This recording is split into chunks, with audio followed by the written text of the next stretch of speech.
रूहुल कुद्दस की पहचान को लेकर कई तरह के गलत तसव्वुरात पाए जाते हैं। दोस्तों, कुछ लोग रूहुल कुद्दस को एक छुपी हुई यानी मख्फी कुव्वत की तरह तसव्वुर करते हैं।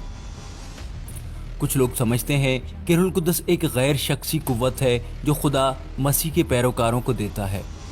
हम देखेंगे रूहुल कुद्दस की पहचान की बाबत कलाम पाक क्या कहता है।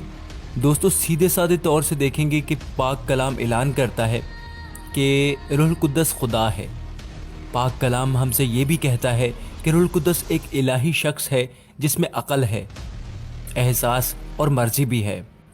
दोस्तों, सच में हकीकत तो ये है कि रूहुल कुद्दस को बतौर खुदा कलाम मुक़द्दस की मुख्तलिफ आयात में साफ तौर से देखा जा सकता है, जिनमें अमाल की किताब उसका 5वां बाब और 4 और 5वीं आयत।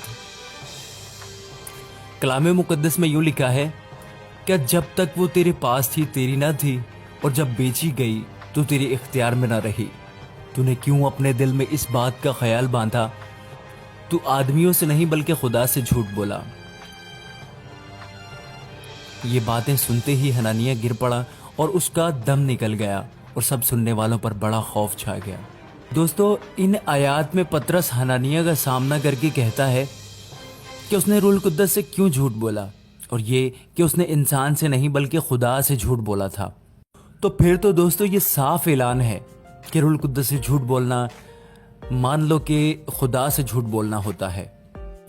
आयात की रोशनी में हम ये भी मालूम कर सकते हैं कि रूहुल कुद्दस इसलिए खुदा है क्योंकि इसमें खुदा की सफ़ात और औसाफ पाए जाते हैं। मिसाल के तौर पर उसका हमाजा यानी हर जगह पर हाजिर रहना या मौजूद रहना। ज़बूर 139 7 और 8 में पाया जाता है, मैं तेरी रूह से बचकर कहाँ जाऊं, या तेरी हुजूरी से किधर भागूं। अगर आसमान पर चढ़ जाऊं तो तू वहां है, अगर मैं पाताल में बिस्तर बिछाऊं तो देख तू वहां भी है। फिर पहला कुरिन्थियों उसका 2 बाब और 10 और 11 में हम रूहुल कुद्दस में खुदा की मार्फत कुल के आसाफ को देखते हैं। इसमें पौलुस रसूल इस तरह कहता है, लेकिन हम पर खुदा ने उनको रूह के वसीला से जाहिर किया, क्योंकि रूह सब बातें बल्कि खुदा की तह की बातें भी दरियाफ्त कर लेता है, क्योंकि इंसानों में से कौन किसी इंसान की बातें जानता है सिवा इंसान की अपनी रूह के जो उसमें है। इसी तरह खुदा के रूह के सिवा कोई खुदा की बातें नहीं जानता। हम जान सकते हैं कि रूहुल कुद्दस हकीकत में एक इलाही शख्स है क्योंकि वो अकल रखता है, एहसासात और मर्जी रखता है। रूहुल कुद्दस जानता है और सोचता है। दोस्तों, अब मैं कुछ और आयात भी आपके साथ शेयर करूंगा जिनकी मदद से आपको रूहुल कुद्दस को समझने में और आसानी होगी। दोस्तों, इफसियों 4 बाब और उसकी 30वीं आयत के मुताबिक रूहुल कुद्दस रंजीदा हो सकता है। कलाम पाक में यूं लिखा है, इफसियों 4 बाब और उसकी 30वीं आयत, और खुदा के पाक रूह को रंजीदा ना करो जिससे तुम पर मुखलसी के दिन के लिए मोहर हुई। आगे देखते हैं दोस्तों, रोमियो 8 बाब और 26वीं और 27वीं आयत के मुताबिक रूहुल कुद्दस हमारे लिए शफायत करता है। रोमियो 8 बाब और उसकी 26वीं और 27वीं आयत।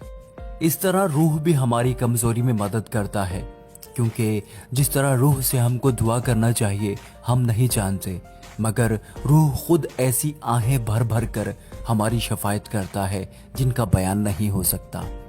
और दिलों को परखने वाला जानता है कि रूह की क्या नीयत है, क्योंकि वो खुदा की मर्जी के मुआफिक मुकद्दसों की शफायत करता है। दोस्तों, पहला कुरिन्थियों उसका 12 बाब और उसी 7 से 12 आयात के मुताबिक रूहुल कुद्दस अपनी मर्जी के मुताबिक फैसला लेता है।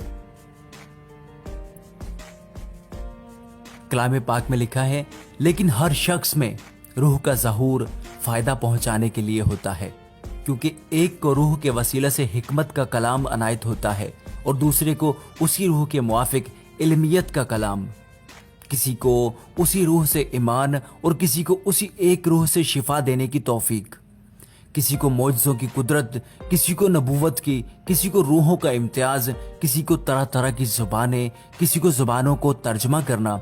लेकिन ये सब तासीरें वही एक रूह करता है और जिसको जो चाहता है बांटता है, क्योंकि जिस तरह बदन एक है और उसके आज़ा बहुत से हैं, اور بدن کے سب اعضاء وہ بہت سے ہیں مگر باہم مل کر ایک ہی بدن ہے، اسی طرح مسیح بھی ایک ہے۔ دوستو، روح القدس خدا ہے اور تثلیث کا تیسرا شخص۔ خدا ہونے کی حیثیت سے روح القدس سچ مچ مددگار اور صلاح کار کے طور پر اپنا کردار نبھا سکتا ہے۔ خداوند یسوع المسیح نے بھی وعدہ کیا تھا کہ وہ ایسا کرے گا۔